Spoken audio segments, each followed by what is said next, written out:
বারবার বলছে তুমি চলে যাও। আমি বললাম যে না, আমি যাব না, তোমাকে নিয়ে যাব। তো তোমাদের দাদা ভাইয়ের বক্তব্য শোনো। দেখিয়ে দিলাম যে আমরা গল্প করার জন্য দেরি করি না, আমরা কাজ করার জন্যই দেরি করি, প্রমাণ করি।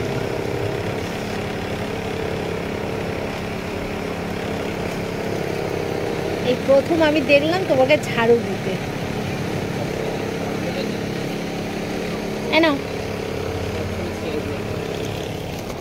ঝাড়ুদার টাকা যদি কেউ কাজে নেই, 2000 টাকা রোজ আছে।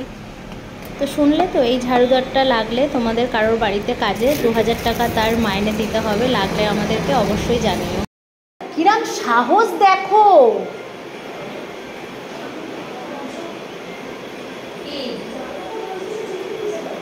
তুই নিজে খাবি? একার জন্য করেছিস? তাহলে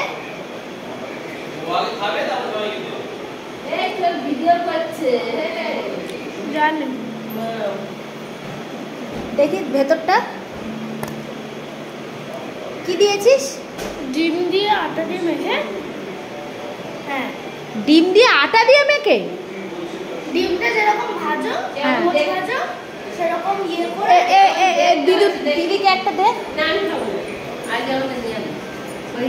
ও কেমন করে করেছিস দেখি, বলছি। ফার্স্টে ও দেখেছে, ও ভালো করেছে। ডিমটা দিয়েছিস? ডিমের পোচ বানিয়ে একটা বাটিতে ইয়ে করবো। তারপর আটা নিয়ে হলুদ, নুন আর কিছু না, হলুদ নুন ওইটা দিয়ে এবার ডিমের ওটা দিয়ে দেবো, দিয়ে মেখে গোল গোল করে একটা প্লেটে সাজিয়ে নেবো। ওটাকে একটু রেখে দেবো। তারপরে কড়াই দিয়ে, তারপরে আটা নিয়ে একটা বাটি নিয়ে জল গুলে, আটার জল গুলে রেখে দেবো। আবার তুমি ব্রেডটাকে গুঁড়ো করে একটা প্লেটে রাখতে হবে। আবার গোলগুলোকে ইয়েতে ঢেলে ঢেলে, গুঁড়োতে ঢেলে দিয়ে দিলাম কড়াই। এরকম সত্যি কিন্তু মা ভালো হয়েছে, একদম অন্যরকম হয়েছে খেতে। হ্যাঁ, একটা রেখে দিবি, দিদি কালকে খাবে। না তো মাকে গালে দিয়ে একটু।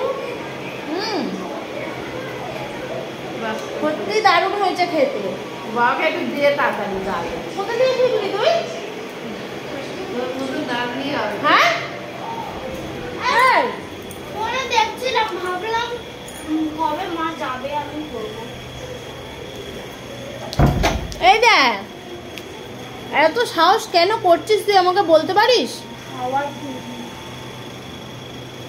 আর যদি কিছু হয়ে যায় কোনোদিন গ্যাসে, দেখতে পাচ্ছ তোমরা, আর ওকে লাই দিও না। মা গালে দিয়ে বানিয়েছি, থ্যাংক ইউ বল আগে। কি সুন্দর ক্রিসপি মতন হয়েছে, বেশ সুন্দর ক্রিসপি মতন হয়েছে গো মা। মায়েরই দারুণ হয়েছে খেতে। কিন্তু লঙ্কা, মা একটু লঙ্কা দিলে হেভি হতো। কি সুন্দর করেছে, তুমি দেখো খেয়ে। লঙ্কা কাটতে পারছিলাম না। এটা দিদির জন্য রেখে দে, তুমি এটা খেয়ে দেখো, তুমি তারপরে বলবে। দেখো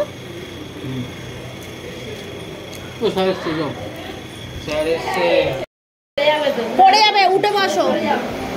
হ্যাঁ বলো। আমি তো তোমার দায়িত্বে রেখে দিয়ে গেছি ওকে। আমি তো খুঁজে পাই না। তারপরে ঘরে বসে আসতে পার, তুই দেখছি তারপরে মনটা কিরম হচ্ছে, কিরম হচ্ছে মনটা। রান্নাঘরে দেখি তো একবার। হ্যাঁ, গিয়ে রান্নাঘরে দেখি ভাজছে। দেখতে পাচ্ছ?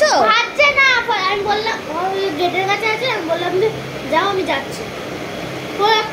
বলে কিছু করিনি। হ্যাঁ, চলে এসছে।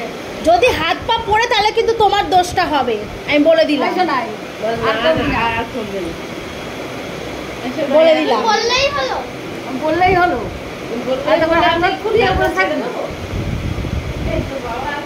তাহলে কি করবো বলো? আমি বেরোবো না তো।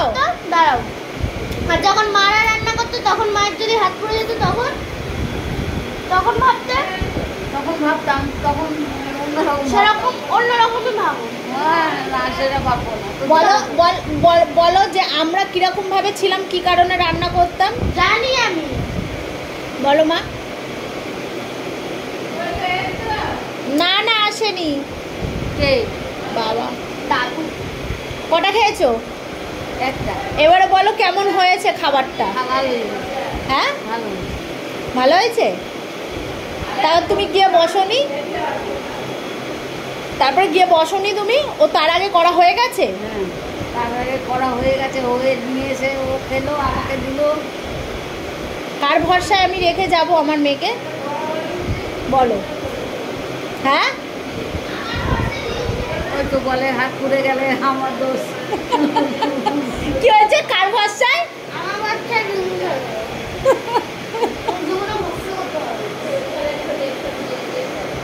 কালকেরা করে খাওয়াবি সবাইকে। তো চলো, ছোট্ট একটা ব্লগ তোমাদের সঙ্গে শেয়ার করলাম। কালকে রেসিপি যে বলবি না? হ্যাঁ, কি করে বানিয়েছে পুরো রেসিপি তোমাদের সঙ্গে শেয়ার করব। চলো আজকে মতন টাটা। টাটা করে দাও মা, টাটা করে দাও।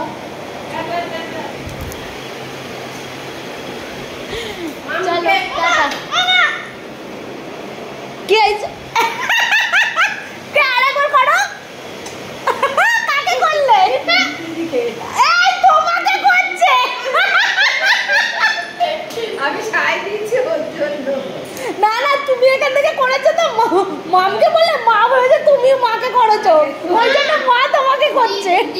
দিদুন করলো, তারপরে দিদি করলো। না না, আগে করেছো। আগে দিদি করেছে। তারপরে